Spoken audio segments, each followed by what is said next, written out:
YOLO composing gloves here, and today we're going to be talking about amplitude. So just as a reminder, there's a book here that goes along with this series. Feel free to check it out, totally free. So amplitude is how loud. How loud is a thing, and it actually gets a little crazier than you would think. I have a couple other videos because when I say how loud, you probably think of, well, if I sing and I go, that's, the second one was obviously louder. But if we want to say how loud was the first one, how loud was the second one, things begin to get a little denser. And so we're going to dive into just the beginnings of this topic. I have a whole separate video for what's called decibels, which is what we typically think of when we're measuring loudness, but there's lots of other kinds of units out there. For example, in acoustics, there's one called the SONS, or I'm not sure if I'm saying it right. I've never actually heard someone say it. I've only ever read it.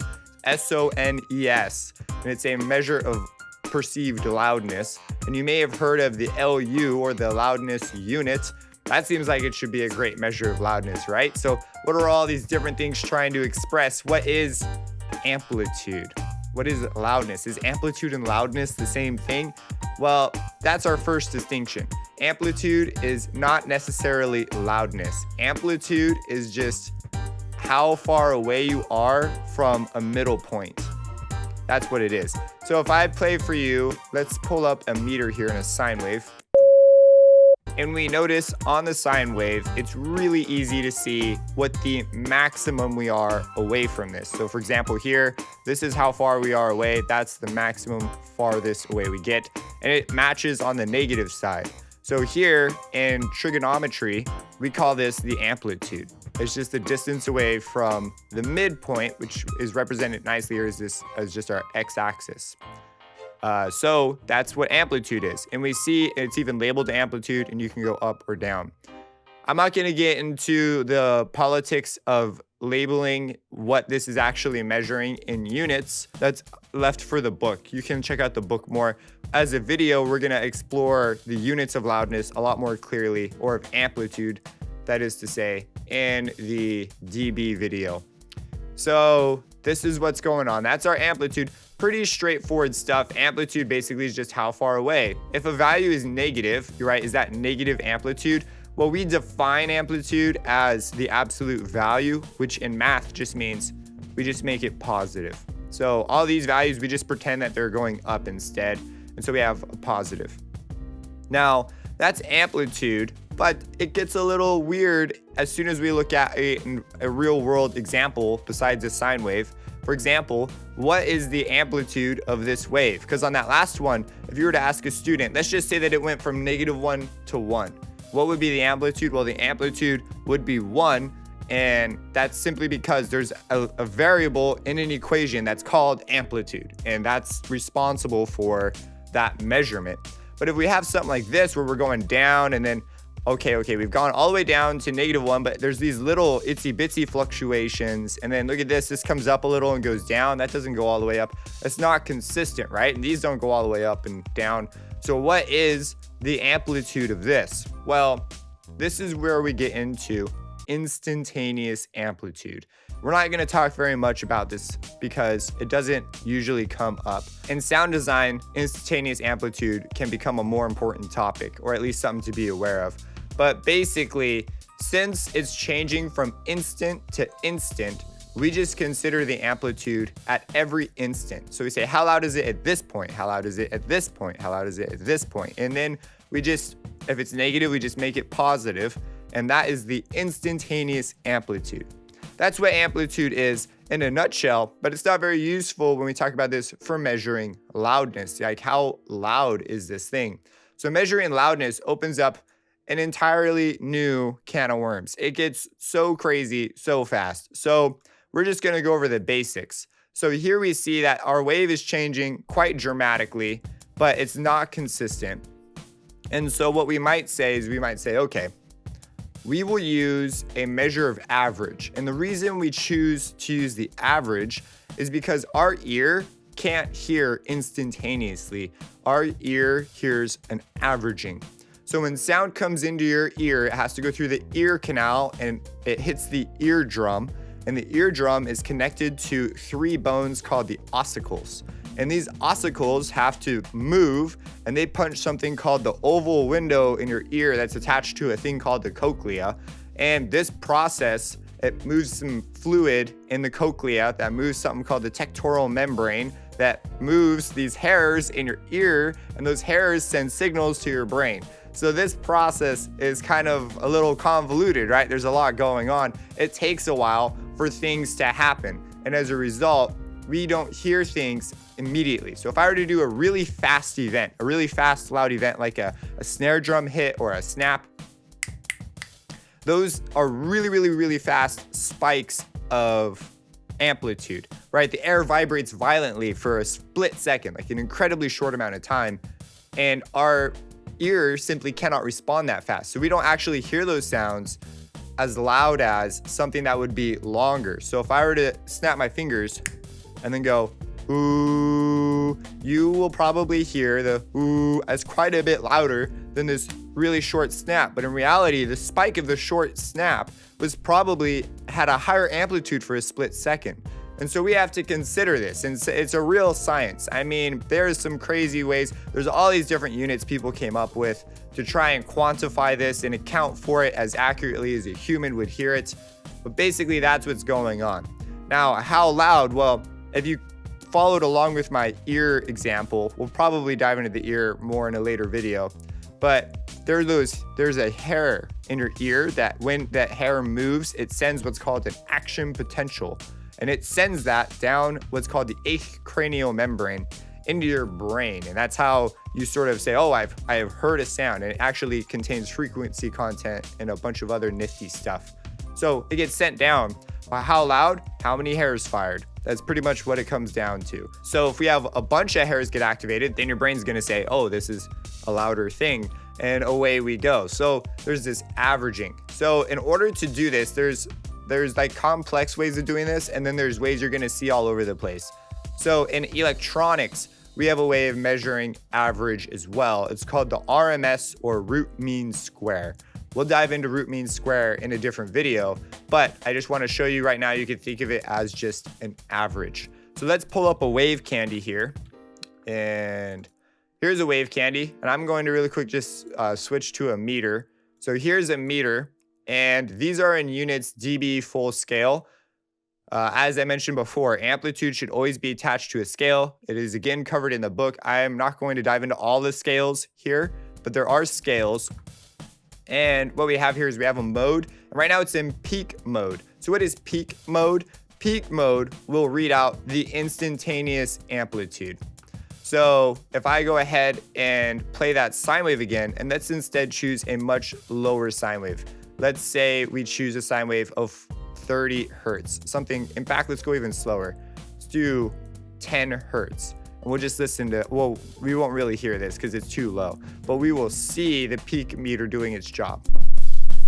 We can see it coming up and down, trying to read that at 10 per second. Now, it doesn't go all the way down. And so this does have some averaging, because if it were truly going all the way down, it would come all the way off and all the way on repeatedly. If you go even slower, I suspect that is the behavior we'll get. Yeah, see how it's beginning to go down further? And if we go down even slower, whoops, can't have negative values. We'll do 0.1 hertz. There we go. So it comes all the way down and all the way up. And just because it's going so fast, the graphics can't update. But that's a peaking meter. Tries to read out the instantaneous amplitude. And what ends up happening is you only really see the peaks. So that's the word peaking. So that's why it's not called an instantaneous meter. It's called a peaking meter. Now, if we come in, we have these different modes. And the only other one we're going to look at right now is RMS. So RMS is a measure of average. It matches what we would say, oh, how loud is this thing? The RMS would do a better job of telling us that because it does the averaging. Now we're going really slow here. So the RMS meter is going to very closely match the peaking meter. So if I play a sound here, we see here, but now look at how high it's going. It's only going a little bit below. It's like, what is that? Negative 9.5-ish. So if I were to switch to peaking meter, since this is an average, right? The average will be lower than the maximum. So let's go ahead and put on the peak meter. And we see it actually goes up a little bit. So let's turn up the frequency here. Let's stop this. And let's go up to like, say, I don't know, 50 hertz. Okay, so let's observe how loud it is with a peaking meter.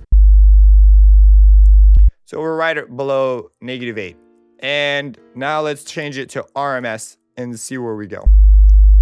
And we see we're around -11. So we don't actually hear the maximum amplitude of this wave quite the same as we would. Now, with a sine wave, since it repeats, our perceived loudness actually probably is a little bit higher than what the RMS is telling us because it's being held out over time.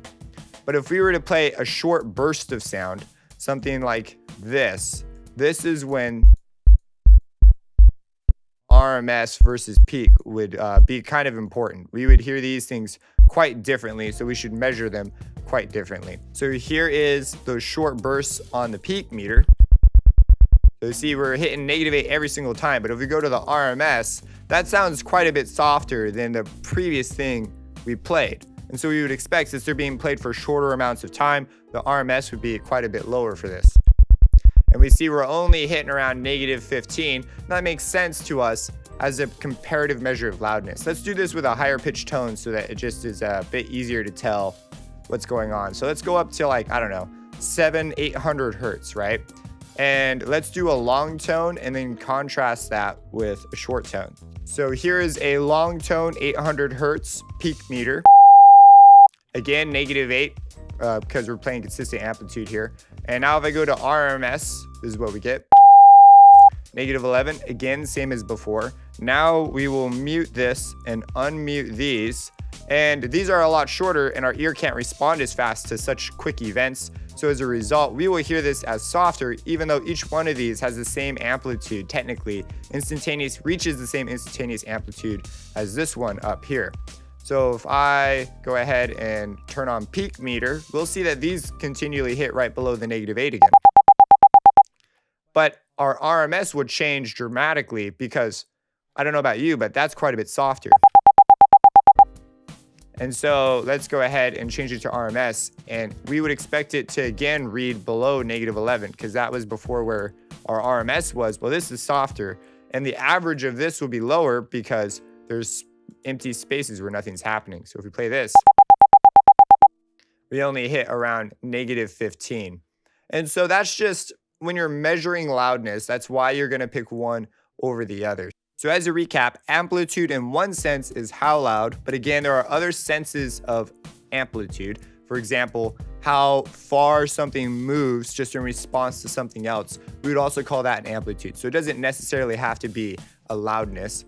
Amplitude, when it comes to instantaneous amplitude, can be useful for sound design and how a particular plugin will respond to a sound, but it's not very good at measuring how loud something is. And so as a result, when we're measuring amplitude, we generally use RMS or some other method that accounts for human hearing that allows us to better look at how loud something is. The meter will match better what we actually perceive as how loud that thing is. One other thing to note about RMS, or just the average loudness metering, is while it is a more accurate measure of how loud, it ignores the spikes in our audio. And the spikes in our audio can become significant, especially if we're clipping.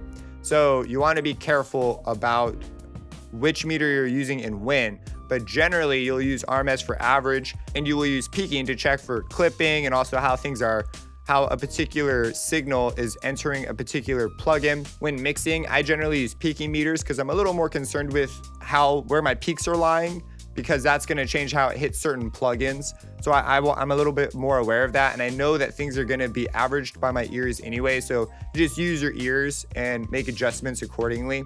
But it's always useful, especially when mastering. That's when you want to start checking your RMS, and you start using what's called an LU to match certain specs. So for example, if you're going to be mastering and you're going to be uploading to YouTube as your primary audience, you want to be familiar with their compression algorithm and what it's going to do to your sound. So there are plugins that will emulate that, so you can actually check it and get meter results that will be accurate for a YouTube render versus like an iTunes render or a Spotify render. But that's like, we're getting into the weeds here. Amplitude, basically, just again, how loud, and then you'll pick the different meters according to the task at hand.